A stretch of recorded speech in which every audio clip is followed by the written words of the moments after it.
கர்த்தருடைய பரிசுத்த நாமத்துக்கு மகிமை உண்டாவதாக. परमेश्वर के पवित्र नाम की महिमा हो। மீண்டும் உங்களை இந்த மீடியா மூலமா சந்திப்பதில் உங்களுக்கு மிக்க மகிழ்ச்சி அடைகிறேன். दोबारा आपको मिलने का एक अवसर मिला, बहुत खुश हूँ। இன்னைக்கு நம்ம மூணாவது சபை காலத்தை பற்றி நம்ம பார்க்க போறோம். आज तीसरी कलीसिया काल के बारे में हम देखने वाले हैं। முதலாவது சபையின் காலம் எபேசுஸை பற்றி பார்த்தோம்.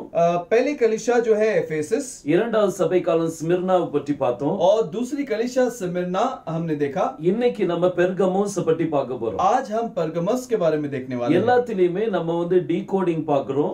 सभी में हम डिकोडिंग देख रहे हैं। அந்த பேருனுடைய டீகோடிங் பார்க்கிறோம். उस नाम के डिकोडिंग को हम देखते हैं। அது சம்பந்தமா உள்ள டைपोलॉजिயை பார்க்கிறோம். और उसके संबंध के जो चीजें हैं उसे हम देखते हैं। நம்ம பைபிள் ஃபுல் ஆஃப் அது விடுகதையினால் நிரப்பப்பட்டிருக்குது. कलाम के अंदर बहुत सारे पहेली देखते हैं।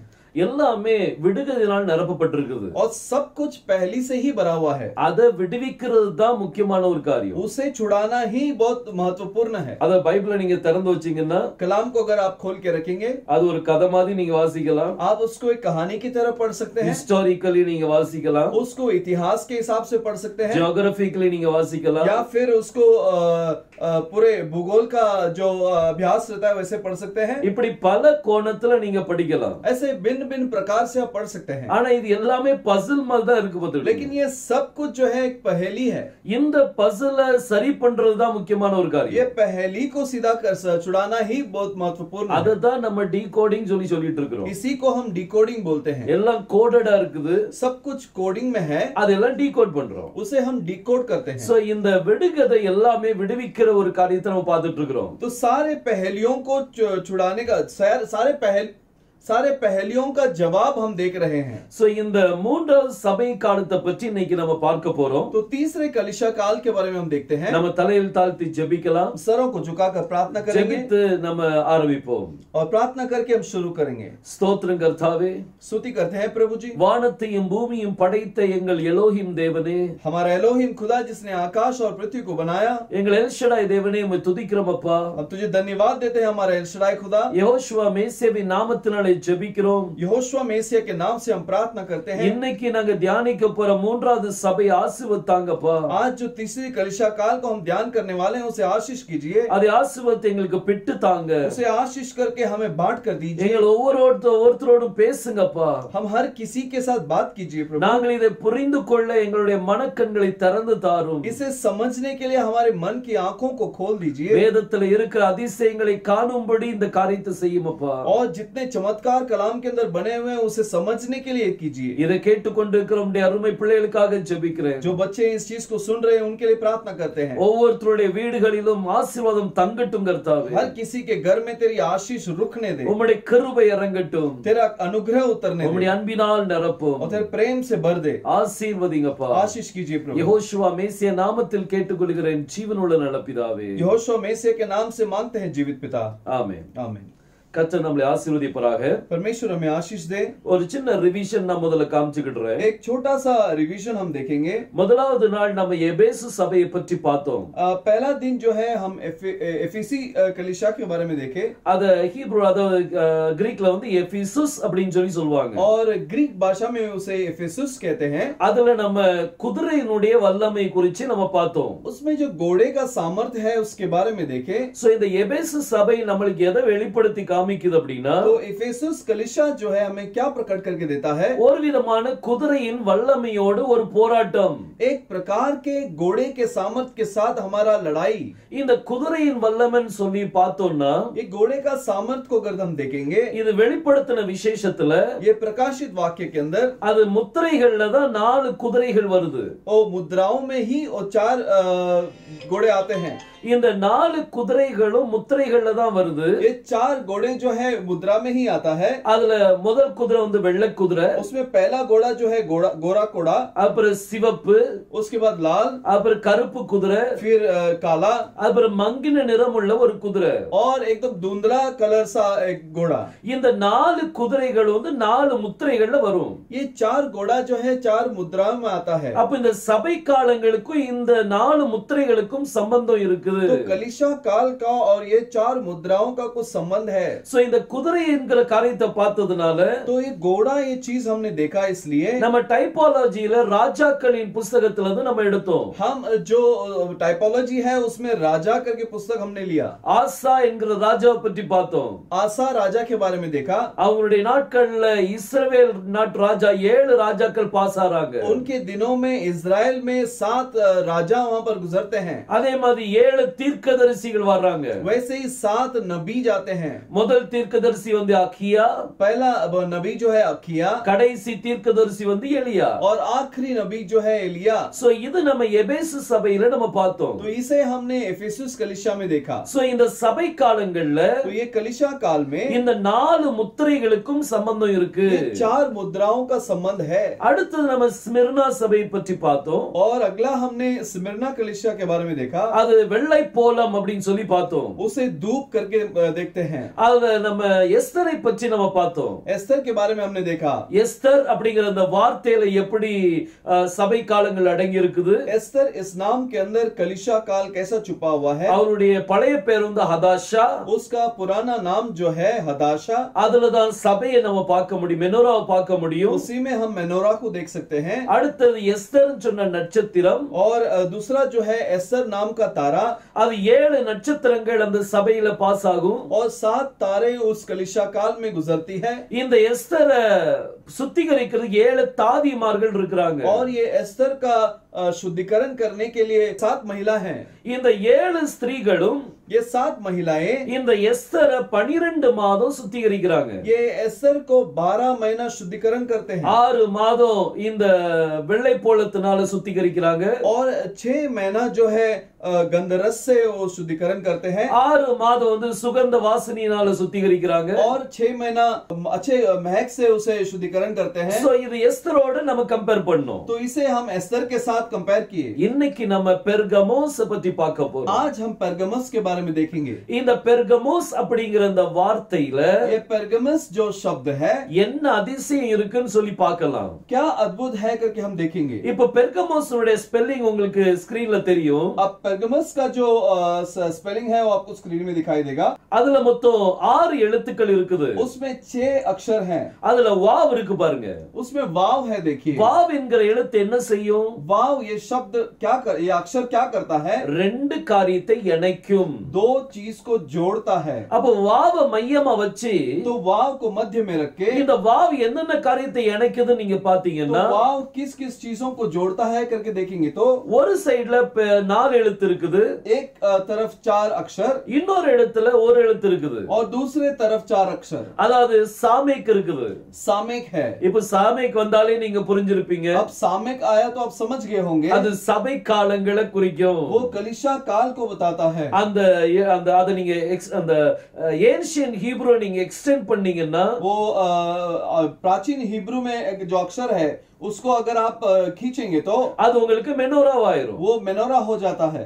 இப்போ நம்ம ரைட் சைடுல உள்ள எழுத்துக்களை பார்க்கலாம். अब दाहिने हाथ में जो है वो अक्षरों को देखेंगे. அதுல முதல் 2 எழுத்தை பாத்தீங்கன்னா उसके पहले 2 अक्षर को देखेंगे तो ஃபர்ஸ்ட் எழுத்து பே, पहला अक्षर जो है पे இரண்டாவது எழுத்து ரேஷ். और दूसरा अक्षर रेश. இந்த 2 எழுத்தையும் சேர்க்கும்போது ये दोनों अक्षर को जोड़ते समय அத பார் அப்படினு சொல்லி வரும். उसे पार करके बोला जाता है. பார் அப்படினா காளை. पार का मतलब बैल. அப்ப இந்த சபை காலங்களுக்கும் காளைக்கும் ஏதோ சம்பந்தம் இருக்குது. ये कलीसिया काल और ये बैल का कुछ संबंध है. எப்படி எபேசு சபையில குதிரையை பார்த்தோமோ जैसे एफेसस कलीसिया में हमने घोड़ा देखा அதே மாதிரி இங்க நம்ம காளையை பார்க்கிறோம். वैसे ही यहाँ पर हम बैल को देखते हैं. அதே மாதிரி நீங்க அடுத்த 3 எழுத்து பாத்தீங்கன்னா उसके बाद अगला 3 अक्षर को आप देखेंगे तो ரேஷ், रेश, गीमल, गिमल, மெம். मेम. இந்த 3 எழுத்தை மாத்திரம் நீங்க எடுத்தீங்கன்னா ये तीनों अक्षर को आप ले लेंगे तो அதுக்கு ரகாம் அப்படினு சொல்லுவாங்க. इसको रगाम बोलते हैं. ரகாம் அப்படினா கொன்னு போடுதல் அப்படினு சொல்லி அர்த்தம். रगाम का मतलब घात करना. சோ காளை அங்க என்ன செய்யப்படுதுன்னா கொல்லப்படுது. वो बैल का घात किया जाता है. இந்த சபை காலங்களுக்கும் காளை கொன்னு போடப்படுவதற்கு என்ன சம்பந்தம்? ये कलीसिया काल का और ये बैल का घात करने का क्या संबंध है. அப்ப ஏதோ இரத்த சாட்சிகள் அங்க மரிக்க வேண்டி இருக்குது. कोई तो वहां पर घात लहू का घात हो रहा है. இந்த மூணாவது சபையின் காலத்துல ये तीसरे कलीसिया काल में இரத்த சாட்சிகள் நிறைய பேர் மரிச்சிருக்காங்க. वहां बहुत सारों का घात हुआ. நீங்க வெளிப்படுத்தின விசேஷம் 2ஆம் அதிகாரம் आप प्रकाशित वाक्य दूसरा अध्याय அதுல 13ஆம் वचனத்தை நாம் வாசித்தோம் அப்படின்னா उसमें यदि हम 13वें वचन को पढ़ेंगे तो அதுல ஒரு அந்திபாஸை பற்றி கொடுத்திருக்குது. उधर वहां पर एक अंतिपास के बारे में दिया गया है. இந்த அந்திபாஸ்ங்கிறவன் அவன் இரத்த சாட்சியாக மரிக்கிறான். और ये अंतिपास का घात किया गया. அவன் கர்த்தருடைய நாமத்துக்காக वो परमेश्वर के नाम के लिए அவன் தன்னுடைய இரத்த சாட்சியாக அவன் மரித்தான். वो घात किया गया. கர்த்தருடைய நாமத்துக்காக மரிக்கிறான் वो பாருங்க. परमेश्वर के नाम के लिए मरता है. வேற எதுலயுமே எழுதப்படல. और कहीं भी नहीं लिखा गया. ஆனா அந்திபாஸை பற்றி இந்த மூணாவது சபையில தான் எழுதப்பட்டிருக்கு. लेकिन अंतिपास के बारे में तीसरे कलीसिया में ही लिखा गया है. இது கரெக்ட்டான நமக்கு ப்ரூஃப் பத்திடுங்க. ये सही हमारे लिए एक सही प्रूफ है. காளை கொன்னு போடப்படுதலுக்கு அதாவது இது ஒரு இரத்த சாட்சிக்கு சம்பந்தமா நம்ம பார்க்கலாம். देखिए ये जो है एक घात के हिसाब से हम देख सकते हैं. சோ மூன்றாவது சபையின் காலத்துல और तीसरे कलीसिया काल में நிறைய இரத்த சாட்சிகள் மரித்தாங்க. बहुत सारे लोगों को मारा गया. சோ இந்த சபையின் காலத்துல इस कलीसिया काल में இப்ப நம்ம காளையை பற்றி நம்ம பார்த்துட்டு இருக்கிறோம். हम बैल के बारे में देखते हैं. இந்த காளை என்னது? ये बैल क्या है? இதுக்கும் வெளிப்படுத்தின விஷயத்துல எதுல சம்பந்தம் இருக்குதா? इसका और प्रकाशित वाक्य में कुछ संबंध है क्या? இது கண்டிப்பா சம்பந்தம் இருக்குது. जरूर इसका संबंध है. நீங்க வெளிப்படுத்தின விசேஷம் 4ஆம் அதிகாரம் आप प्रकाशित वाक्य 4 अध्याय அதுல 7ஆம் வசனத்தை நான் வாசிக்கலாம். उसमें 7वें वचन को हम पढ़ेंगे. முதலாம் ஜீவன் சிங்கத்திற்கு ஒப்பாகவும் இரண்டாம் ஜீவன் காளைக்கு ஒப்பாகவும் மூன்றாம் ஜீவன் மனுஷ முகம் போன்ற முகமுள்ளதாகவும் நான்காம் ஜீவன் பறக்கிற கழுகுக்கு ஒப்பாகவும் இருந்தன. இங்க நம்ம 4 ஜீவன்களை பற்றி பார்க்கிறோம். यहाँ हम 4 पशुओं के बारे में देखते हैं. அதாவது இங்கிலீஷ்ல வந்து பீஸ்ட் னு கொடுத்திருக்குது. और अंग्रेजी में उसे जानवर कहा गया है. 4 இந்த ஜீவன்களை பற்றி பார்க்கிறோம். और 4 पशुओं के बारे में हम देखते हैं. முதலாவது ஜீவன் சிங்கத்துக்கு சிங்க முகத்துக்கு ஒப்பனையா இருந்தது. पहला जो पशु है वो सिंह के चेहरे के मानिता. இரண்டாவது ஜீவன் காளைக்கு ஒப்பனையா இருக்குது. और दूसरा पशु जो है बैल के मानित. மூணாவது ஜீவன் வந்து மனித முகம். और तीसरा जो पशु है वो मनुष्य का मुंह. நாலாவது ஜீவன் வந்து பறக்கும் கழுகு கொப்பனையா இருக்குது. और चौथा पशु जो है वो उड़ती हुई उकाब के मानित. இந்த காளை இங்க தான் வருது பத்திடுங்க. तो यहाँ पर ही बैल आता है. அப்ப இந்த காளைக்கும் இந்த பெர்கமு சபைக்கும் இந்த 4 ஜீவன்களுக்கும் சம்பந்தம் இருக்கு. तो ये बैल का और ये परगमुस कलीसिया काल का कोई तो संबंध है. சபை காளைகளுக்கும் இந்த 4 ஜீவன்களுக்கும் சம்பந்தம் இருக்கு. कलीसिया काल का और ये 4 जानवरों का कुछ संबंध है. என்ன சம்பந்தம் அப்படின்னு தான் நம்ம பார்க்க போறோம். क्या संबंध है वही देखने वाले हैं. எப்படி 4 குதிரைகள் வருதோ जिस तरह 4 घोड़े आते हैं அதே போல 4 ஜீவன்கள் அங்க வருது. वैसे ही वहां पर 4 पशु आते हैं. அந்த 4 குதிரைகள் வந்து தேவனுடைய குதிரை கிடையாது. वो 4 घोड़ा जो है परमेश्वर का घोड़ा नहीं है. அதுல ஏறி இருக்கிறவன் தேவன் கிடையாது. वहां पर उसपे जो चढ़ा हुआ है वो परमेश्वर नहीं है. அதுல ஏறி இருக்கிறவன் அவன் ஆன்டி கிரைஸ்ட். वो जो उसपे चढ़ा हुआ है वो क्रिस्त का विरोधी है. அவன் பிசாசா இருக்கிறான். वो शैतान है. இது சிங்காசனத்தை சுற்றி ये सिंहासन के चारों ओर நிற்கக்கூடிய 4 ஜீவன்கள். ये सिंहासन के चारों ओर रहने वाले 4 जीव हैं.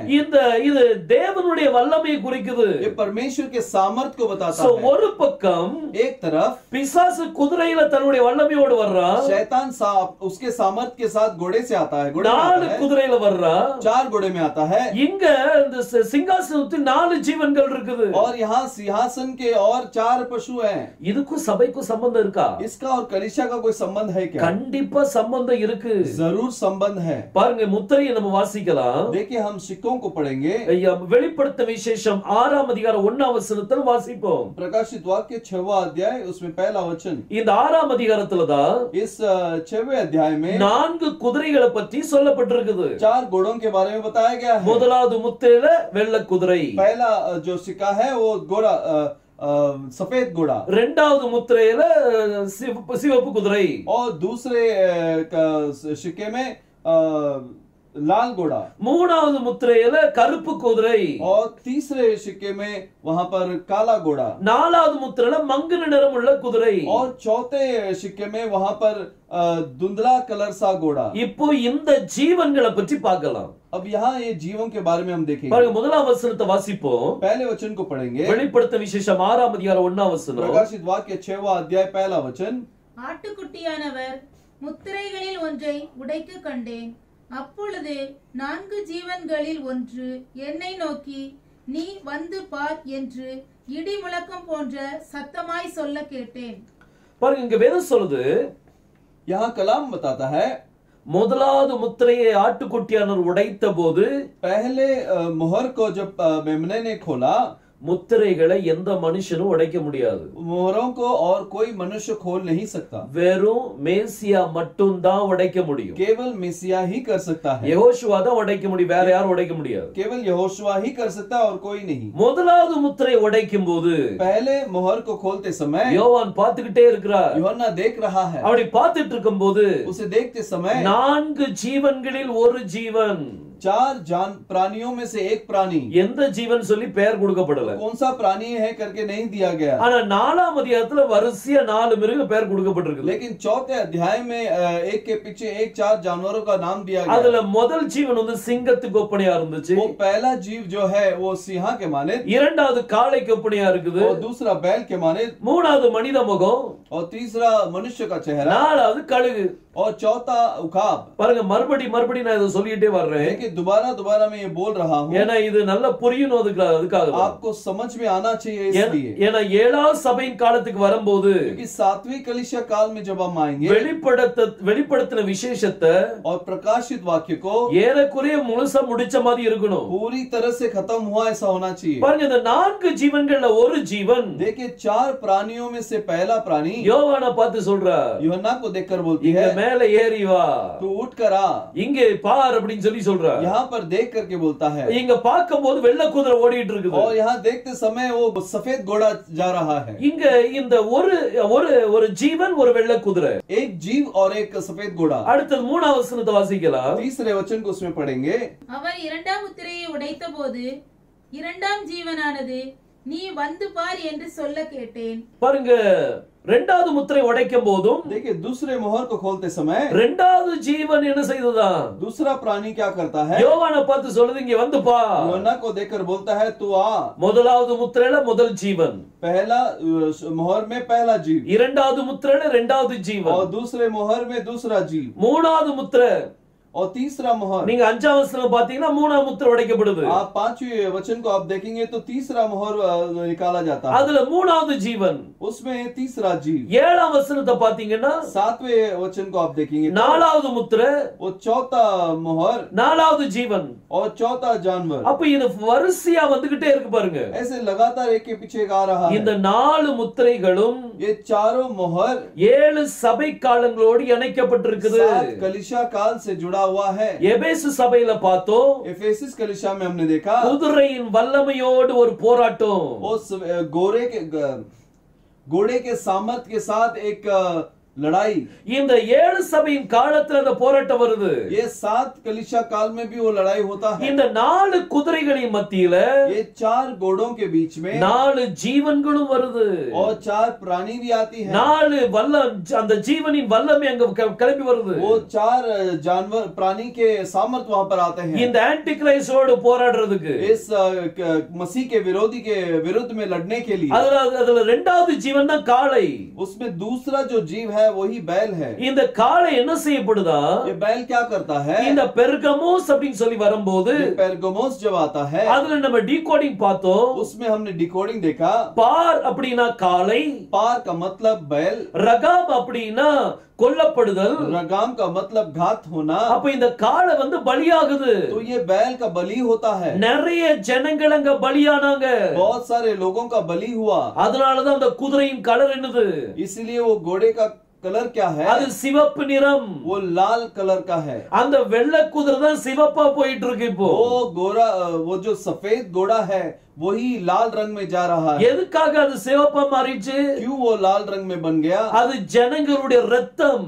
वो लोगों का लहू है। அது எல்லாத்தையும் கர்த்தருடைய நாமத்தின் மீது கொலை பண்ணி போயிட்டு இருந்தது. परमेश्वर के नाम के वजह से लोगों को मारता गया, ஜனங்கள் இரத்த சாட்சியா மரித்தாங்க. लोग घात किए गए, அந்த இரத்தத்தை இண்டிகேட் பண்ணுது அது. उस लहू को दिखाता है। சோ இந்த காளை வந்து இரண்டாவது ஜீவன் பத்திடுங்க. तो ये बैल जो है दूसरा जीव है। பாருங்க எவ்வளவு அருமையா கர்த்தர் வச்சிருக்கிறார். देखिए कितना अद्भुत रीति से परमेश्वर ने रखा है। சோ இப்போ இத நம்ம கொஞ்சம் பாயிண்ட்ஸா நம்ம பார்த்துட்டு வரோம். इसे हम थोड़ा थोड़ा करके हम देख रहे हैं। கடைசில ஃபுல்லா முடிக்கும் போது आखिर में सबका समाप्ति होते समय 7 மெனோரா, 7 சபை காலங்கள், 7 कलीसिया का, 7 தூதர்கள் और 7 दूत, 7 முத்திரைகள், 7 मुहर, இப்படி 7 காரியத்தை நம்ம அதை பார்த்துருவோம். ये 7 प्रकार की चीजों को हम देख लेंगे। இப்போ நம்ம டைபாலஜியை பார்க்கலாம். अब हम टाइपोलॉजी को देखते हैं। அதுக்கு பிறகு மீண்டும் நம்ம முத்திரைகளுக்குள்ள இன்னைக்கு நம்ம பார்க்க போறோம். उसके बाद दोबारा हम मुहर के बारे में हम देखने वाले हैं। இப்போ இந்த பெர்கமுஸ்ல வந்து நம்ம காளையினுடைய வல்லமை குறித்து பார்த்தோம். अब पेर्गमुस के अंदर बैल के सामर्थ के बारे में हमने देखा। அது சம்பந்தமா உள்ள டைபாலஜி பார்க்க போறோம். उसके संबंध का जो टाइपोलॉजी है वो हम ஒரு देखेंगे। வசனத்தை நம்ம வாசிக்கலாம். एक वचन को हम पढ़ेंगे। எரேமியா 25ஆம் அதிகாரம் 8ஆம் வசனமும் 9ஆம் வசனமும் வாசிப்போம். यिर्मयाह का 25वां अध्याय 8वें वचन और 9वें वचन को पढ़ेंगे। நீங்கள் என் வார்த்தைகளை கேளாமற் போனபடியினால் இதோ நான் வடக்கே இருக்கிற சகல வம்சங்களையும் என் ஊழியக்காரனாகிய நேபுகாத் நேச்சார் என்கிற பாபிலோன் ராஜாவையும் அழைத்து அனுப்பி அவர்களை இந்த தேசத்துக்கு விரோதமாகவும் இதன் குடிகளுக்கு விரோதமாகவும் சுற்றிலும் இருக்கிற இந்த எல்லா ஜாதிகளுக்கும் விரோதமாகவும் வரப்பண்ணி அவைகளை சங்காரத்துக்கு ஒப்பு கொடுத்து அவைகளை பாழாகவும் இகழ்ச்சிக்குரியாகிய ஈசல் போடுதலாகவும் நித்திய வனாந்திரங்களாகவும் செய்வேன் என்று சேனைகளின் கர்த்தர் சொல்லுகிறார். இங்க நம்ம நேபுகாத் நேசரை பற்றி நம்ம பார்க்கிறோம். यहाँ हम राजा नेबुकदनेस्सर के बारे में देखते हैं। இவர் பாபிலோனின் ராஜா. ये बाबिलोन का राजा है। நேபுகாத் நேசரை பற்றி நான் சொல்லவே வேண்டாம், உங்க எல்லாருக்குமே நல்லாவே தெரியும். और आप सभी लोग जानते हैं कि नेबुकदनेस्सर कौन था।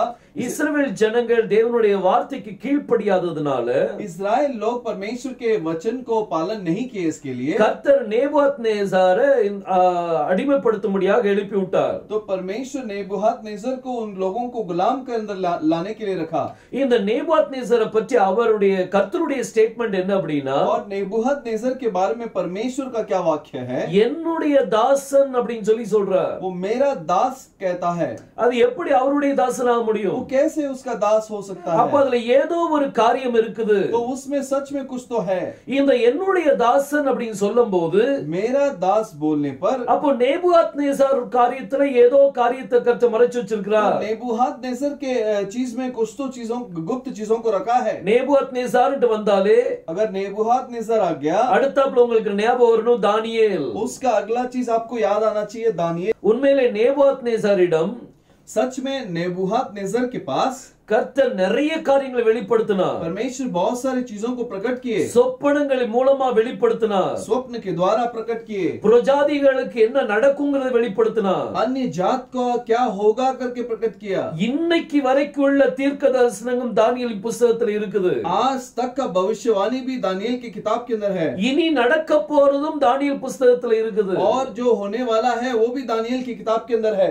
எல்லாமே வர்ணிச்சு கொடுத்திருக்கிறார். सब कुछ वर्णन किया है। இஸ்ரவேல் ஜனங்களுக்கு என்ன ஆகும், इस्राएल लोगों का क्या होगा, அவங்க மத்தியில இனிமே யார் எந்திக்க போறா, उनके बीच में कौन उठने वाला है, எத்தனை காலம் உபத்திர காலத்துக்குள்ள போவாங்க, और कितना काल जो है वो पीड़ा के अंदर जाएंगे, இது எல்லாமே அங்க சொல்லப்பட்டிருக்குது. ये सब कुछ वहां दिया गया है। மேசியாவுடைய வருகை எந்த வருஷத்துல இருக்கும், और मेसिया का आगमन कौन से साल में होगा, இது எல்லாமே தானியேலின் புத்தகத்துல நீங்க பார்க்கலாம். ये सब कुछ दानियेल की किताब में आप देख सकते हैं। கர்த்தருக்கு சித்தமானால் यदि परमेश्वर की इच्छा हो, நம்ம அதை பற்றின டீகோடிங் ஒரு நாள் சந்திப்போம், கண்டிப்பா பார்ப்போம். और उसके बारे में हम जरूर एक दिन डिकोडिंग देखेंगे। இந்த நேபுகாத் நேசரை பற்றி பார்க்கலாம். यहाँ नेबुकदनेस्सर के बारे में हम देखते हैं। இவன் எத்தனையோ சொப்பனங்களை பார்த்திருக்கிறார். बहुत सारे स्वप्न को देखता है, ஆனா ஒரு சொப்பனம் ரொம்ப ரொம்ப முக்கியமான ஒரு சொப்பனம். लेकिन एक स्वप्न जो है बहुत ही महत्वपूर्ण அது है। இந்த சபை காலங்களோடு நான் இணைக்க விரும்புறேன். उसे मैं कलीसिया काल के साथ जोड़ना चाहता हूँ। முதலாவது நேபுகாத் நேசர்ங்கற பேரை குறித்து டீகோடிங் பார்க்கலாம். सबसे पहले नेबुकदनेस्सर जो नाम है उसका डिकोडिंग देखेंगे। இந்த நேபுகாத்நேசர் அப்படிங்கிற வார்த்தையில ये नेबूखदनेस्सर ये जो शब्द है மொத்தம் 8 எழுத்துக்கள் இருக்குது. इसमें 8 अक्षर हैं। பாருங்க இதுலயும் வாவ் இருக்கு பாருங்க. इसमें भी वाव है। அந்த வாவ் வந்து என்ன செய்யும்? वाव क्या करता है? ரெண்டு வார்த்தையை இணைக்கும். दो शब्दों को जोड़ता है। இங்க எதெல்லாம் இணைச்சிருக்குது? इसमें क्या क्या जुड़ा गया? ரைட் சைடுல ரெண்டு எழுத்து இருக்குது. और दाहिने हाथ में 2 है।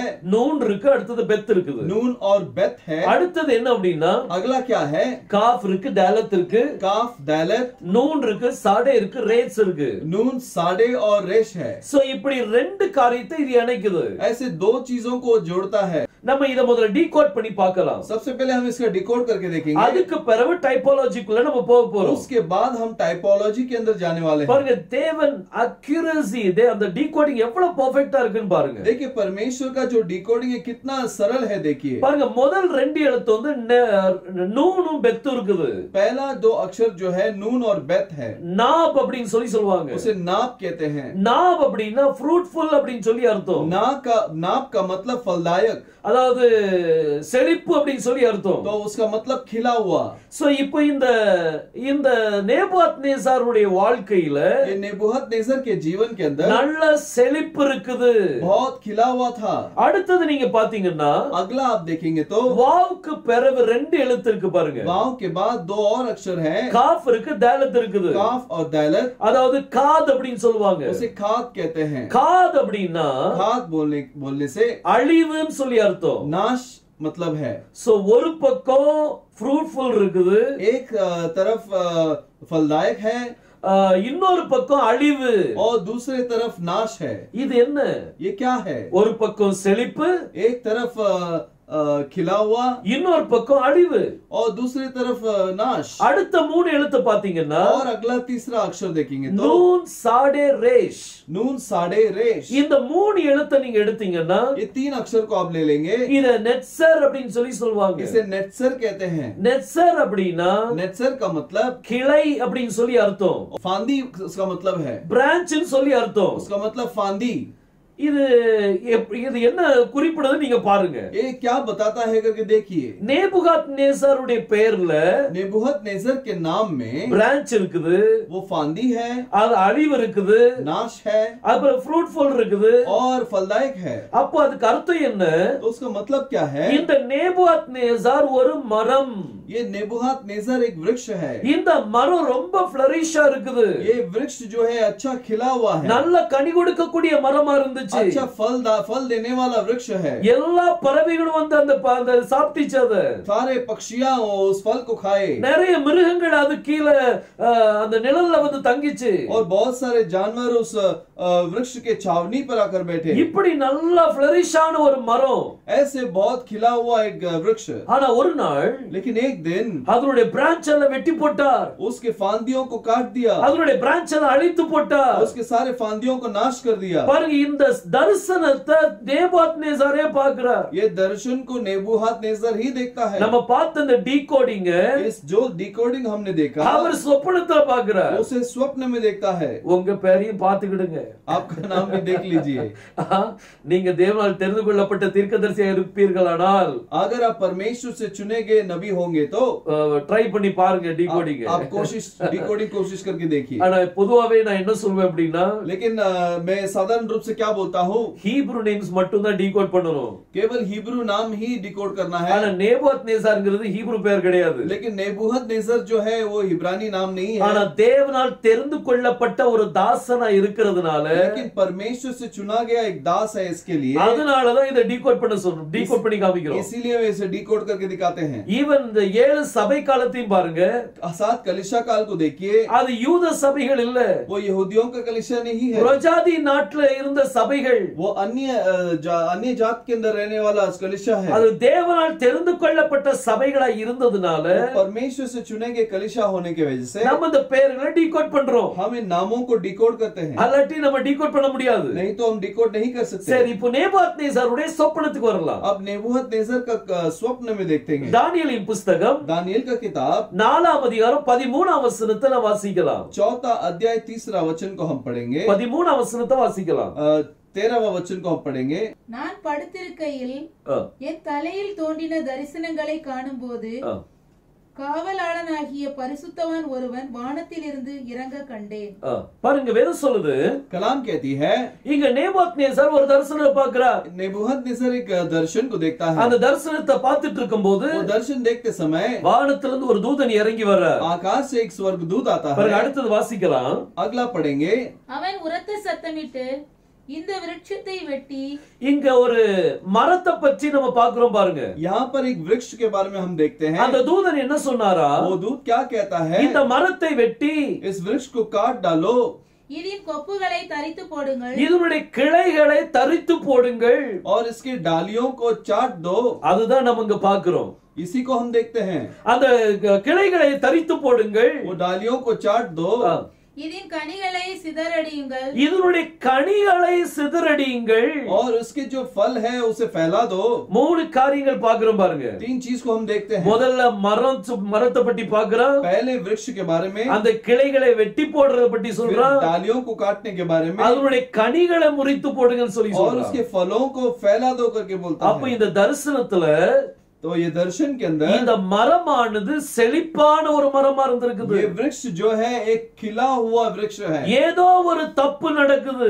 कोई तो गलती वहां पर हो रहा है। அதனால கர்த்தருடைய தூதன் இறங்கி வந்து इसलिए परमेश्वर का दूत उतर के அந்த आकर மரத்தினுடைய கிளைகளை தரித்து போடுகிறான். वो वृक्ष के फांदी को काटता है। இந்த மரத்தை பற்றி என்னன்னு பார்க்கலாம். ये वृक्ष के बारे में हम क्या है देखेंगे। அதுல தானியேல் 4 அதிகாரம் 22 வசனத்தை வாசிப்போம். उसी में दानियेल का 4 अध्याय 22वें वचन को हम पढ़ेंगे। அதுல தானியேல் அதனுடைய விளக்கத்தை பற்றி சொல்றார். उसमें दानियेल उसके बारे में वर्णन करता है। வாசிக்கலாம். அது பெரியவரும் பலத்தவருமாயிருக்கிற ராஜாவாகிய நீர்தாமே. பாருங்க இந்த மரத்தை பற்றி அவர் பேசும்போது, देखिए इस वृक्ष के बारे में जो बोलता है, இந்த பெரிய விருட்சம் நீங்க தான் ராஜா அப்படின்னு சொல்லி ये சொல்றார். महान वृक्ष आप ही हो करके कहता है। நேபுகாத்நேசர் தான் அந்த மரம். वो नेबूखदनेस्सर ही वो वृक्ष है। அது ரொம்ப ஃப்ரூட்ஃபுல்லா இருந்துச்சு. वो बहुत फलदायक था, ஆனா ஏதோ ஒரு தப்பி நிமித்தம் लेकिन कोई तो गलती की वजह से ஒரு தூதன் இறங்கி வந்து एक दूत उतर के आकर அதனுடைய கிளைகளை டிஸ்ட்ராய் பண்ணிட்டா. उसके फांदियों को काट दिया। பாருங்க டீகோட் பண்ணா எவ்வளவு அருமையான ப்ரூஃப் பாருங்க இது. देखिए डिकोड करने के लिए कितना अच्छा प्रूफ है। பாருங்க எல்லா டீகோடிங்க்கும் सभी डिकोडिंग के लिए வசனத்தை கண்டிப்பா கொடுத்தாகணும். वचन जरूर देना है। வசனம் கொடுக்காம எதுவும் பண்ணக்கூடாது. वचन के बिना डिकोडिंग नहीं करना। சில டீகோடிங் நான் பார்த்திருக்கிறேன். बहुत सारे डिकोडिंग मैंने देखा है। அப்படி தலையை சுத்தி மூக்க தொடுற மாதிரி இருக்கும். ऐसा लगेगा कि ऐसा गोल घूम सर के पीछे से गोल घूमकर नाक को छू रहे हैं। அப்படிலாம் பண்ணக்கூடாது. ऐसे नहीं करना। தெளிவா இருக்கும். एकदम सरल होगा। அது ரொம்ப சுத்தி எல்லாம் இருக்காது. वो ऐसे गोल घुमा घुमा के नहीं रहेगा। ரொம்ப சிம்பிளா இருக்கும். बहुत साधारण रहेगा। ஐ இவ்வளவு சிம்பிளா இருந்திருக்குதே. आप सोचेंगे इतना आसान है। சரி இது நம்ம டீகோட் பண்ணி பார்த்திருக்கலாமே. ये हम डिकोड करके देख सकते थे। அப்படிங்கிற உணர்வு வரக்கூடிய அளவுக்கு சிம்பிளா இருக்கும். वो ऐसा एक एहसास आने जैसा एक आसान होगा। இப்போ இந்த மரத்தை பற்றி பார்க்கும்போது अब ये वृक्ष के बारे में जब हम देखते हैं, இது ராஜாவை பார்த்து சொல்றான். ये राजा को देखकर बोलता है, ராஜாவே இந்த மரம் நீங்க தான்.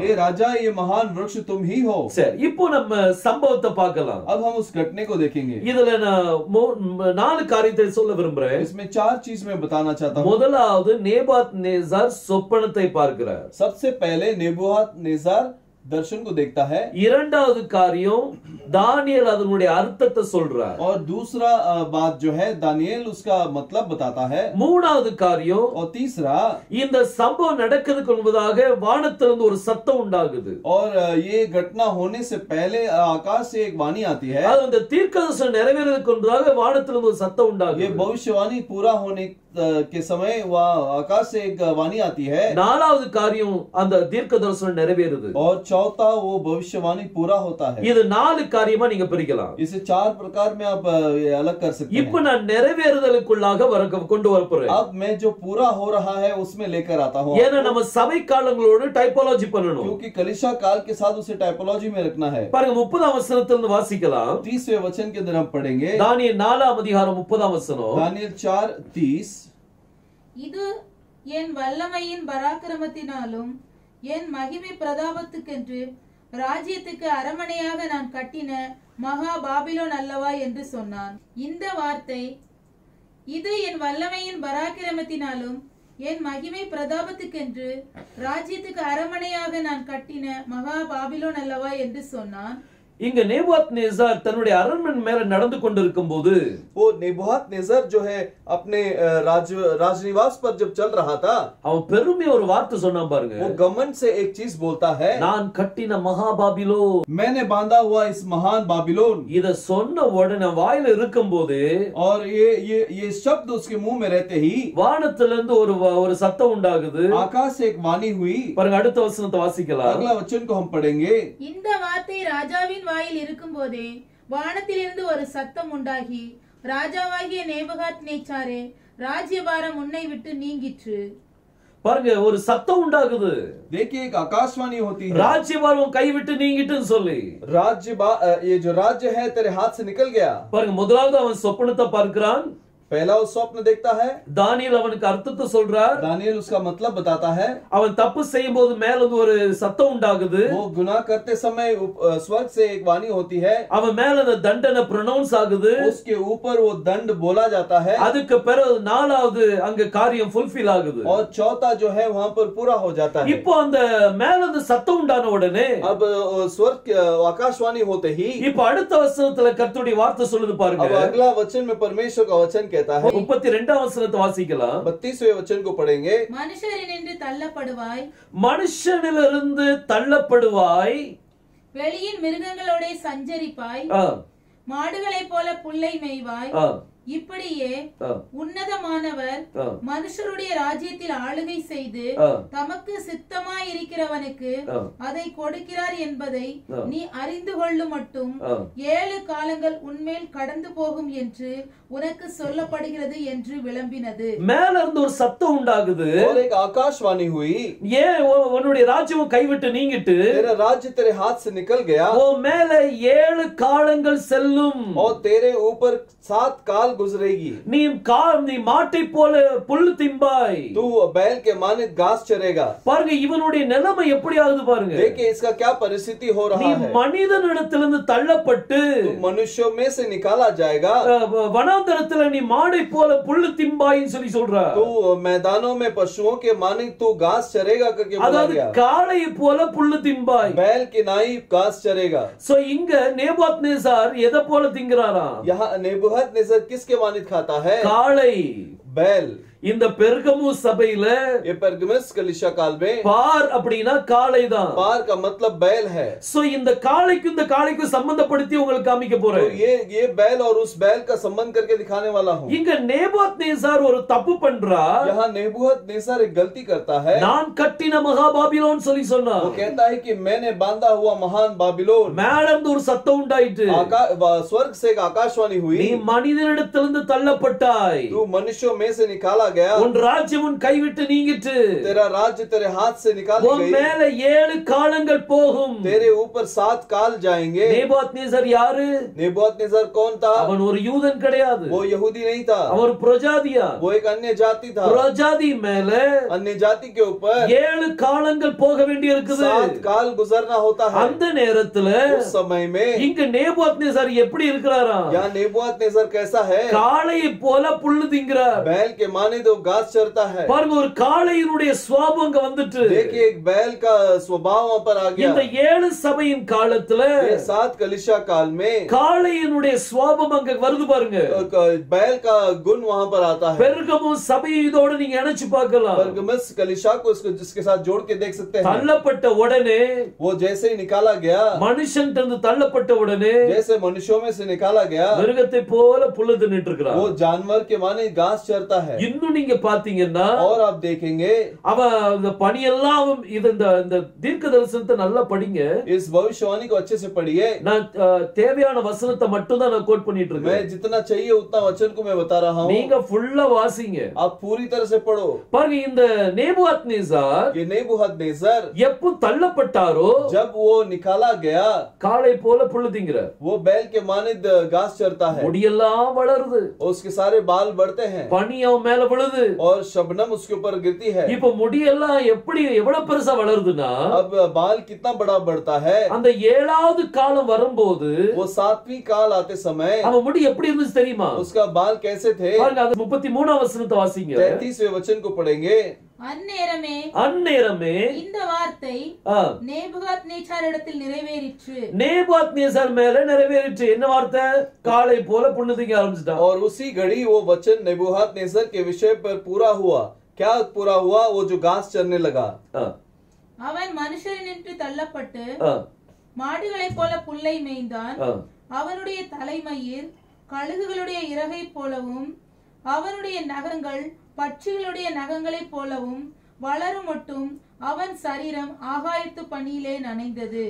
பாருங்க, அவனுடைய முடி வந்து देखिए उसके बाल जो है கழுகு கொப்பனையான அந்த முடி போல வளரும் மட்டும் वो उखाब के जो बाल है उसके उस बढ़ने तक அந்த காலம் நிறைவேறாம இருந்துச்சு. वो काल उसके ऊपर नहीं गुजरा. அப்ப அந்த ஏழாவது காலம் நிறைவேறும் போது तो सातवीं काल उसके ऊपर पूरा होते समय அவன் மேல இருந்த முடியெல்லாம் கழுகு கொப்பனையான ரெக்கைகள் போல ஆயிடுச்சு. उसके ऊपर जो बाल थे वो उखाब के पक्षियों के पंखों के जैसे हो गए. அதனுடைய முடிய போல மாறிடுச்சா. उसके बाल के मानित हो गया. பாருங்க, கழுகு देखिए उखाब முதலாவது காளை போல சாப்பிடுறான். पहले वो बैल की तरह खाता है. ஏழாவது காலம் வரும்போது और सातवां काल आते समय அவன் மேல என்ன என்ன காரியம் பாஸ் ஆகுது பாருங்க. उसके ऊपर क्या गुजरती है. இப்போ காளை போல புல்லு திங்கிறது இருக்குது. वो बैल के मानित घास चरता है, वो तो है. ஆனா இப்போ அவனுடைய தோற்றம் கழுகு போல மாறிடுச்சா. अब उसका रूप जो है उखाब के मानित बदल रहा है. எப்போ ஏழாவது காலம் முடிஞ்சதோ, जब सातवीं काल खत्म हो गई, அப்பதான் அவனுக்கு புத்தியே வந்துச்சு. तब ही उसका समझ आया. இன்னைக்கு இந்த பிரஜாதி நாட்டுல आज इस अन्यजात के जगह पर சபையின் காலம் ஒரு பக்கம் நடந்துட்டு இருக்குது. कलीसिया काल एक तरफ हो रहा है, ஆனா இன்னொரு பக்கம் लेकिन दूसरी तरफ பெருமை நடந்துகிட்டு இருக்குது. घमंड भी चल रहा है. யார பார்த்தாலும் பெருமை. जिसे भी देखो घमंड. நான் தான் பண்ணேன், मैं नहीं किया, நான் தான் இது பண்ணேன், मैं ही ये किया, என்னாலதான் அந்த சபை வளர்ந்துச்சு, मेरे से ही ये कलीसिया बढ़ी, என்னாலதான் இப்படி இந்த இவ்வளவு பெரிய காரியம் செய்ய முடிஞ்சது, मेरे वजह से ही इतना बड़ा काम हम कर पाए, என்னாலதான் இந்த குடும்பமே வாழ்ந்து கொண்டிருக்குது, मेरे वजह से ही ये परिवार जी रहा है. இப்படி பல காரியங்கள் என்னாலன்னு சொல்லுவாங்க. ऐसे बहुत सारे चीज है मेरे वजह से बोलते हैं. இந்த பெருமை இருந்துச்சுன்னா, ये घमंड यदि होगा तो நீங்க பிரஜாதி பக்கம் இருக்கிறீங்கன்னு சொல்லி आप அர்த்தம். अन्यजात के तरफ है करके मतलब है. உங்களுக்கு தேவனை பற்றின அறிவு இல்லைன்னு சொல்லி அர்த்தம். परमेश्वर के प्रति ज्ञान आपको नहीं है. எப்படி நேபுகாத்நேச்சாருக்குள்ள ஒரு மதீனம் இருந்துச்சோ, जैसे नेबूखदनेस्सर के अंदर जो बुद्धि नहीं थी, அதே போல ஒரு மதீனம் ஜனங்களுக்குள்ள இருக்கும். वैसे ही मंद बुद्धि लोगों के बीच में होगा. ஆனா எப்போ அந்த நேபுகாத்நேச்சாருக்கு புத்தி வந்துச்சோ, लेकिन जब नेबूखदनेस्सर का बुद्धि आ गया, அது எப்போ வந்தது தெரியுமா? वो कैसे आई? அடுத்த வசனம் 34 வாசிங்க. 34वें वचन को पढ़ेंगे. அந்த நாட்கள் சென்ற பின்பு அந்த நாட்கள் சென்ற பின்பு, பாருங்க பைபிள் சொல்லுது, देखिए कलाम कहती है அந்த நாட்கள் சென்ற பின்பு. उन दिनों के बीतने पर. எந்த நாட்கள்? कौन से दिन? அந்த 7 நாட்கள் சென்ற பின்பு. वो 7 दिन निकलने के बाद. 7 காலங்கள் சென்ற பின்பு. 7 काल निकलने के बाद. அடுத்தது, நேபுகாத்நேச்சாராகிய நான் என் கண்களை வானத்துக்கு ஏறெடுத்தேன். இப்போ அந்த நாட்கள் முடிவுலதான், देखिए वो समय के समाप्ति पर நேபுகாத்நேச்சார் வானத்துக்கு நேரா கண்களை ஏறெடுத்து பார்க்கிறார். नेबूखदनेस्सर जो है आकाश की ओर अपनी आंखों को उठाकर देखता है. பைபிள் சொல்லுது அப்பதான் அவனுக்கு புத்தியே வந்துச்சுன்னு சொல்லு. कलाम कहती है कि तभी उसको उसकी बुद्धि फिरी. தயவு செய்து வானத்தை நோக்கி பார்ப்போம். நம்ம अब नंबर करके हम स्वर्ग की ओर देखेंगे. ஜனங்களை அங்க கர்த்தரை நோக்கி பார்க்க வைக்கணும். लोगों को परमेश्वर की ओर देखने के लिए रखना है. சிலவங்க மதீனத்துல இருப்பாங்க. कुछ लोग मंद रहेंगे. நீங்க அவங்களை எவ்வளவு திருத்தம் நினைச்சாலும் திருத்த முடியாது. आप जितना भी उनको सुधारने का कोशिश करें आप नहीं कर सकते. ஆனா அவங்க வானத்தை நோக்கி பார்த்தாங்கன்னா, लेकिन अगर वो स्वर्ग की ओर देखेंगे तो, பரலோகத்துல இருக்கிற ஆட்டுக்குட்டியானவரை நோக்கி பார்த்தாங்கன்னா, स्वर्ग में जो मेमना है उसकी ओर देखेंगे तो நிச்சயமா அந்த ஞானம் உங்களுக்கு வந்துரும். जरूर उनको बुद्धि आ जाएगी. பாருங்க, நேபுகாத்நேச்சார் மேல 7 காலங்கள் செல்லுது. देखिए नेबूखदनेस्सर के ऊपर जो है 7 काल गुजरता है. அவனுடைய 2 சம்பவம் வருது. वहाँ 2 घटना होती है. முதலாவது காரியம், அவன் காளை போல புல்லு திங்கிறான். पहला जो है वो बैल की तरह घास चरता है. ஆனா 7வது காலத்தின் முடிவடையும் போது, लेकिन 7वें काल जो समाप्त होती है, அவனுடைய தோற்றம் கழுகு போல இருக்குது. उसका रूप जो है उकाब के मानित हो गया. பாருங்க, 7 சபையின் காலம் பாஸ் ஆகுது. பாருங்க, 7 कलीसिया काल साल उससे गुजरता है। இன்னைக்குள்ள கொஞ்சம் டஃபா இருக்கும். आज का जो चीज है थोड़ा कठिन होगा, ஆனா உண்மை நீங்க இதை மறுபடி போட்டு கேளுங்க. इसे दोबारा आप सुनिए। நான் இதை என்ஜாய் பண்ணிட்டு இருக்கிறேன். मैं इसे एंजॉय कर रहा हूं। பாருங்க, இப்போ இந்த சபை காலங்களை பற்றி உங்களுக்கு புரிஞ்சு போச்சு. कलीसिया काल के बारे में आप समझ गए। இப்போ மீண்டும் அந்த 4 ஜீவனுக்குள்ள வரலாம். अब दोबारा उस 4 जीव के अंदर आएंगे। 4 முத்திரைகள் இருக்கு. 4 मोहर है। First seal, second seal, third seal, fourth seal. पहला मोहरा, दूसरा मोहर, तीसरा मोहर और चौथा मोहर। முதலாவது முத்திரையில வெள்ளை குதிரை. पहला मोहर में सफेद घोड़ा। இரண்டாவது முத்திரையில சிவப்பு குதிரை. और दूसरे मुद्रा में लाल घोड़ा। மூணாவது முத்திரையில கருப்பு குதிரை. और तीसरे मुद्रे में काला घोड़ा। நாலாவது முத்திரையில மங்கனி நிறமுள்ள குதிரை. और चौथे मोहर में जो धुंधला कलर का घोड़ा। அடுத்தது நம்ம பார்த்தோம், अगला हमने देखा 4 ஜீவன்கள், 4 प्राणी।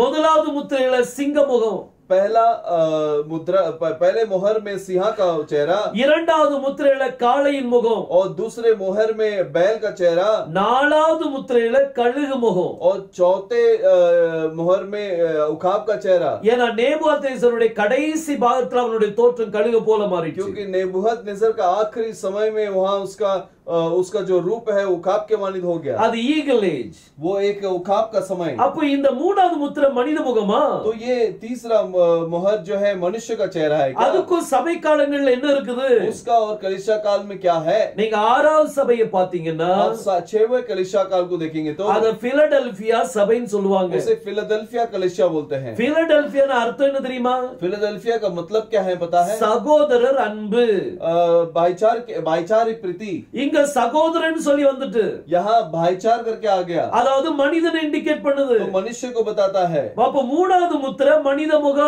तो तीसरा मोहर जो है वो मनुष्य का चेहरा है। 6வது சபையில மனிதனை பற்றி பார்க்கிறோம். उस 6वें कलीसिया में हम मनुष्य के बारे में देखते சோ हैं। இப்ப 4 ஜீவன்களும் சபைக்குள்ள வந்துட்டு பாருங்க. चारों प्राणी जो है कलीसिया में आ गई। எவ்வளவு அருமையா கர்த்தர் வச்சிருக்கிறார். कितना अद्भुत रीति से परमेश्वर ने रखा இந்த है। சபை காலங்கள் ரொம்ப முக்கியமான ஒரு காரியம். ये कलीसिया काल बहुत महत्वपूर्ण चीज है। இப்போ போராட்டம் எப்படி நடக்குது? अब जो युद्ध कैसे हो रहा है? வெள்ளை இந்த குதிரைகள் எல்லாமே பிசாசுக்குள்ளது. ये सारे घोड़े जो है शैतान का है, இது தேவனுடையது கிடையாது. ये परमेश्वर का नहीं है। ஆனா இந்த ஆன்டி கிரைஸ்டோடு போராடுறதுக்கு ये एंटी क्राइस्ट से लड़ने के लिए கர்த்தர் இங்க 4 ஜீவன்களுடைய வல்லமை அனுப்புறார். परमेश्वर 4 प्राणियों का सामर्थ को भेजता है। சிங்கத்தின் வல்லமை, सिंह का सामर्थ, காளையின் வல்லமை, बैल का सामर्थ, மனிதனுடைய வல்லமை, मनुष्य का सामर्थ, கழுகின் வல்லமை. उखाब का सामर्थ। இந்த 7 சபையின் காலத்துல ये 7 कलीसिया काल में இந்த 4 ஜீவன்களுடைய வல்லமையும் பாஸ் ஆகுது. ये 4 प्राणियों का सामर्थ गुजरता है। இதுதான் பெர்கமு சபை. यही परगमस कलीसिया है। பாருங்க, இன்னைக்கு பெர்கமு பற்றின டீகோடிங் பார்த்தோம். अब परगमस के बारे में हमने डिकोडिंग देखा। அடுத்தது அதனுடைய டைபாலஜி பார்த்தோம். और अगला उसके बाद उसका टाइपोलॉजी देखा। நேபுகாத்நேசரோட அந்த டைபாலஜி பார்த்தோம். नेबूखदनेस्सर के साथ में वो टाइपोलॉजी देखा। பாருங்க, இத நீங்க மறுபடி நீங்க ரீகேப் பண்ணுங்க. इसे दोबारा आप रिकैप करके देखिए। நிச்சயமா கர்த்தர் இன்னும் ஆசீர்வதிப்பார். जरूर परमेश्वर और आशीष देगा। நம்ம இந்த சபை காலங்களோடு कलीसिया काल में 7 தூதர்களை இணைச்சாச்சு. 7 दूतों को हमने जोड़ दिया। அடுத்தது 7 முத்திரைகளை நம்ம இணைத்து கொண்டு இருக்கிறோம். और 7 मोहर को हम जोड़ रहे हैं। இன்னும் அடுத்த நம்ம இதுல வீடியோல और अगला वीडियो में இன்னும் நிறைய காரியங்களை பார்க்க போறோம். और बहुत सारे चीजों को हम देखने இந்த वाले हैं। 7 சபைகளை முடிக்கும் போது ये 7 कलीसियाओं को हम जब समाप्त करेंगे, ஓரளவு வெளிப்படுத்தும் விசேஷத்தை எல்லாமே வந்துரும். लगभग बहुत सारा प्रकाशित वाक्य का भाग हो जाएगा। கர்த்தர் நம்மளை ஆசீர்வதிப்பாராக. परमेश्वर हमें आशीष दे। இந்த சம்பவங்களை நீங்க ரிப்பீட் பண்ணி பாருங்க. इस घटनाओं को आप दोबारा देखिए। இந்த 7 சபை காலங்கள் முடிவடைஞ்ச பிறகு ये 7 कलीसिया काल समाप्ति के बाद நீங்க டெஸ்ட் எழுதணும்னா டெஸ்ட் எழுதலாம். आप अगर परीक्षा देना चाहते हैं तो दे सकते हैं। 50 மார்க் பாசிங் மார்க், 50 मार्क जो है पासिंग है, 50% பாசிங் மார்க், 50% जो है पासिंग है। பாஸ் ஆயிட்டீங்கன்னா சர்டிபிகேட் உங்களுக்கு अगर அனுப்புவாங்க. पास हो गए तो आपको सर्टिफिकेट मिल जाएगा। சோ இந்த பெர்கமு சபையை நல்ல தியானிங்க. तो परगमस कलीसिया काल को आप अच्छे से ध्यान இதுல कीजिए। நேபுகாத்நேசரை பற்றி பார்த்தோம். नेबूखदनेस्सर के बारे में हमने देखा। அவன்கிட்ட இருந்த ஒரு குறை, उसके बाद से कमी थी, அவன் பெருமை. उसका घमंड, அந்த பெருமை இன்னைக்கு நமக்குள்ள வரக்கூடாது. वो घमंड आज हमारे अंदर नहीं आना चाहिए। இன்னைக்கு மணவாட்டிக்குள்ள பெருமைங்க பேரே இருக்க கூடாது. आज दुल्हन के पास घमंड नाम का चीज नहीं होना। இன்னைக்கு நிறைய பேர் வந்து பெருமை எப்படி இருக்கும்னா, आज बहुत सारे लोगों का घमंड कैसा होगा, எனக்கு ஹீப்ரு தெரியும் मुझे हिब्रू मालूम है, அப்படிங்கிற ஒரு பெருமை. ऐसे बोलकर एक घमंड, அந்த பெருமை வேண்டாம். वो घमंड भी नहीं ஓ चाहिए। எனக்கு தான் சத்தியம் தெரியும், वो मुझे ही सच्चाई मालूम है, அதுவும் ஒரு விதமான பெருமை. वो भी एक घमंड है। தாழ்மையா இருங்க. अब नम्रता में அந்த रहिए। அந்த தாழ்மையை தான் கர்த்தர் उस எதிர்பார்க்கிறார். नम्रता को ही परमेश्वर देखता है। தானியேலுடைய நேரத்துல दानियेल के समय में பெல்சாசார் அங்க எல்லாரையும் கூப்பிட்டு நல்லா குடித்து வெறித்து இருக்கும்போது, दानियेल के समय में बेलसासार जब सब लोगों को बुलाकर वो द्राक्ष रस और मद पी रहा था, கர்த்தருடைய கரம் அங்க இறங்கிட்டு, परमेश्वर का हाथ वहां पर उतरा। மேனே மேனே தேக்கேல் உபாசின் அப்படின்னு சொல்லி எழுதி இருந்தது. मैंने तेकेल उपासिन ऐसे लिखा गया। தானியேல் சொன்னா, दानियेल ने कहा, கர்த்தர் உன் நாட்களை எண்ணி விட்டார், परमेश्वर ने तेरे दिनों को गिन लिया है, உன் நாட்கள் முடிவுக்கு வந்துட்டு, तेरा समाप्त हो गया, உன்னை தராசில் வச்சு நிறுத்து பார்த்தா, और तुझे तराजू में रखकर मोल लिया है, உன்னிடத்தில் குறைவு காணப்பட்டது. तेरे अंदर कमी पाई गई। பெல்சாசார் மட்டும்தான் நிறுத்து பாப்பார் நினைச்சீங்களோ? केवल बेलसासार को ही नाप कर देखेगा क्या? உங்களையும் எண்ணி நிறுத்து பாப்பா. आपको और मुझे नाप कर देखेगा। அவன்கிட்ட என்ன குறை இருந்துச்சு தெரியுமா? उसके पास क्या कमी था? தானியேல் சொன்னா, दानियेल ने कहा, நேபுகாத்நேசாரை போல நீ உன்னை தாழ்த்தவில்லை, और नेबूखदनेस्सर के मानी तू अपने आप को नम्र नहीं किया, அதனால ஒரு ராஜ்யம் கர்த்தர் ராஜ்யம் கைவிட்டு போயிட்டு, इसलिए तेरा राज्य तेरे हाथ से निकल गया। சோ இந்த தாழ்மை ரொம்ப முக்கியமான ஒரு காரியம். ये नम्रता बहुत बड़ी बात है। பெருமை இருந்துச்சுன்னா अगर घमंड होगा तो தேவன் அதுக்கு எதிர்த்து நிற்கிறார். परमेश्वर उसके विरुद्ध खड़ा रहता है। எல்லா விஷயத்திலையும் सभी चीजों में இந்த பெருமை விட்டு எப்படி வெளியே வரணும்னு ஒரு வார்த்தை சொல்றேன். इस घमंड से कैसे बाहर आना है, मैं एक शब्द बोलता हूँ। நீங்க பெருமை விட்டு வெளியே வரணும்னா, आप घमंड से बाहर आना है तो எல்லா காரியத்திலையும் सभी चीजों में யெகோஷுவாவை மகிமைப்படுத்துங்க. यहोशुआ की महिमा करो। இது எப்படி நடந்துச்சு? ये कैसा हुआ? யெகோஷுவாவுடைய கிருபையினால நடந்துச்சு. यहोशुआ के अनुग्रह से हुआ। இது எப்படி இந்த காரியத்தை செய்தீங்க? ये कैसे ये चीज को किए? யெகோஷுவா கொடுத்த பலத்தினால செய்தேன். यहोशुआ के बल से मैंने किया। நீங்க எப்படி இந்த காரியத்தை நீங்க இவ்வளவு ஊழியத்தை சிறப்பா செய்தீங்க? आप कैसे इस सेवकाई को इतना अच्छे से करते हैं? அது கர்த்தருடைய யெகோஷுவனுடைய தயவுனால நான் செய்தேன். वो यहोशुआ के अनुग्रह से मैं करता हूँ। எல்லாம் அவர் பேர்ல போடுங்க. सब कुछ उसके ऊपर डाल எல்லாம் दीजिए। அவருக்கு மகிமை கொடுங்க. सबकी महिमा उसी को दीजिए। நீங்க ஒரு மகிமை உங்ககிட்ட எடுக்காதீங்க. कोई भी महिमा अपने ऊपर मत लीजिए। எல்லாம் அவருக்கு அவருடைய பாதத்துல சமர்ப்பணம் सब பண்ணுங்க. कुछ उसके चरणों में दे दीजिए। அதுதான் தாழ்மை. वही नम्रता है। நீங்க எல்லாத்தையும் அவரை முன்னால வைங்க. आप सभी चीजों में उसको आगे रखिए। எல்லாம் அவரை முன்னால வச்சு நீங்க பின்னால வாங்க. आप उसको आगे रख के आप पीछे आ जाइए। அதனாலதான் பெரிய தீர்க்கதரிசியாக யோவான் சொன்னார், ऐसे इसलिए बड़े भविष्यद्वक्ता यूहन्ना ने कहा, அவர் பெருகவும் वो बढ़े நான் சிறுகவும், और मैं कम हूँ। அவர் பெருகணும், वो बढ़ना चाहिए। நீங்க உங்களை பெருசாக்கி आप காமிக்காதீங்க. अपने आप को बड़ा करके मत நான் दिखाइए। என்ன பெரிய ஆளு அப்படின்னு சொல்லி காமிக்க मैं வேண்டாம். कितना बड़ा व्यक्ति हूँ करके मत दिखाइए। நேபுகாத்நேசார் எவ்வளவு பெரிய ஆளா இருந்தார், नेबूखदनेस्सर कितना बड़ा व्यक्ति था, ஆனா ஒரு செகண்ட்ல கர்த்தர் புல்லு திங்க வச்சுட்டார். लेकिन एक ही क्षण में परमेश्वर ने उसे घास चरने के लिए மனிதனை போல மனித உணவை சாப்பிடுறதை விட்டுட்டு वो मनुष्य के भोजन को छोड़कर ஒரு மிருகத்து போல புல்ல திங்க ஆரம்பிச்சார். एक जानवर के मानित वो घास चरने लगा। எதுக்காக? क्यों? பெருமை நிமித்தம். घमंड की वजह से। இன்னைக்கு நம்மளுக்கு பெருமை வேண்டாம். आज हमको वो घमंड नहीं चाहिए। உங்களுக்கு கர்த்தர் நல்ல திறமை கொடுத்திருப்பார். परमेश्वर ने आपको अच्छा टैलेंट दिया है। அந்த திறமையை வச்சுட்டு பெருமைக்கு பாராட்டாதீங்க. उस काबिलियत को रखकर आप घमंड मत बनाइए। கர்த்தருடைய கிருபையில பெருமை பாராட்டுங்க. परमेश्वर के अनुग्रह के ऊपर घमंड बनाइए। அவருக்கு மகிமை கொடுங்க. उसको महिमा दीजिए। உங்களை எப்பவும் தாழ்த்துங்க. अपने आप को नम्र कीजिए। கர்த்தர் உங்களை உயர்த்துவார். परमेश्वर आपको बढ़ाएगा। தன்னை தான் தாழ்த்துகிறவனோ अपने आप को जो नम्र करता है அவனை உயர்த்துவேன். उसे मैं बढ़ाऊंगा। எங்க உயர்த்துவார்? कहाँ बढ़ाएगा? எதுவரைக்கும் உயர்த்துவார்? कहाँ तक बढ़ाएगा? மத்திய வரைக்கும் உயர்த்துவாரா? वो सिर्फ मध्य आकाश के तरफ को उठाएगा क्या? பரலோகம் வரைக்கும் உங்களை वो உயர்த்துவார். स्वर्ग तक आपको उठाएगा। சிங்காசனம் வரைக்கும் உங்களை वो உயர்த்துவார். सिंहासन के तक वो आपको बढ़ाएगा। தன்னை தான் உயர்த்துகிறவனையோ और जो अपने आप की बढ़ाई करता है அவர் தாழ்த்தி போடுவார்.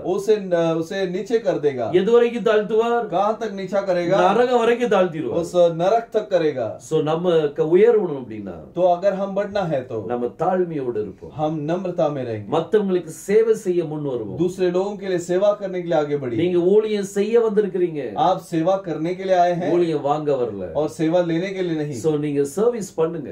आप सेवा कीजिए। கர்த்தருக்கு ஊழியம் செய்யுங்க. परमेश्वर के लिए सेवा कीजिए। யோசுவா சொன்னது போல यहोशुआ ने जैसा कहा, நானும் என் வீட்டாருமோ என்றார். मैं और मेरा परिवार கர்த்தருக்கே சேவை செய்வோம். वो परमेश्वर की सेवा करेंगे। நீங்க என்ன செய்ய போறீங்கன்னு आप கேட்டாங்க. क्या करने वाले हैं करके उसने पूछा। அதே போல वैसे ही இன்னைக்கு அந்த வார்த்தை இன்னைக்கு நம்மளுக்கு தான். आज वो वचन हमारे लिए ही है। யோசுவா சொன்னார், நானும் என் வீட்டாரும் ஒன்றா கர்த்தரை சேவிப்போம். योशुआ ने कहा मैं और मेरा घराना परमेश्वर की सेवा करेंगे। ஆனா இன்னைக்கு நம்மளுடைய நிலைமை என்ன? लेकिन आज हमारा परिस्थिति क्या है? பெருமை வேண்டாம். घमंड की जरूरत नहीं। எல்லா விஷயத்திலும் தாழ்மையா இருங்க. सभी चीजों में नम्रता में रहिए। ஒருவேளை உங்களுக்கு பெஸ்ட் வெளிப்பாடு வந்திருக்கலாம். हो सकता है आपको सबसे अच्छा प्रकटीकरण आएगा। ஆனா நீங்க உங்களை தாழ்த்துங்க. लेकिन आप अपने आप को नम्रता में அந்த रखिए। வெளிப்பாடை கொடுத்தவர் கர்த்தர். वो प्रकटीकरण को देने वाला परमेश्वर है। பேதுருட்ட கர்த்தர் கேட்டா, पतरस से परमेश्वर ने पूछा, என்னை ஜனங்கள் யார் என்று சொல்றாங்க? मुझे लोग कौन बोलते हैं? என்னெல்லாமோ சொன்னாங்க. बहुत कुछ बोले। சரி, அது இருக்கட்டும், நீ என்னை பற்றி என்ன சொல்ற? तो वो सब रहने दे, तू मेरे बारे में क्या बोलता है? நீ ஜீவன் உள்ள தேவனுடைய குமாரனாகிய கிறிஸ்துன்னு சொன்னாங்க. वो तू जीवित परमेश्वर का पुत्र मसीह है करके बोलता है। உடனே கர்த்தர் சொன்னா, இது மாம்சமும் இரத்தமும் இது உனக்கு வெளிப்படுத்தல. तुरंत परमेश्वर ने कहा, ये मांस और लहू ने तुझे प्रकट नहीं किया, பரலோகத்தில் இருக்க என் பிதா உனக்கு வெளிப்படுத்தினார். स्वर्ग में जो मेरा पिता है उसने तुझे प्रकट किया। உடனே இவனுக்கு கொஞ்சம் பெருமை வந்துச்சு. जरूर उसको थोड़ा घमंड आ गया।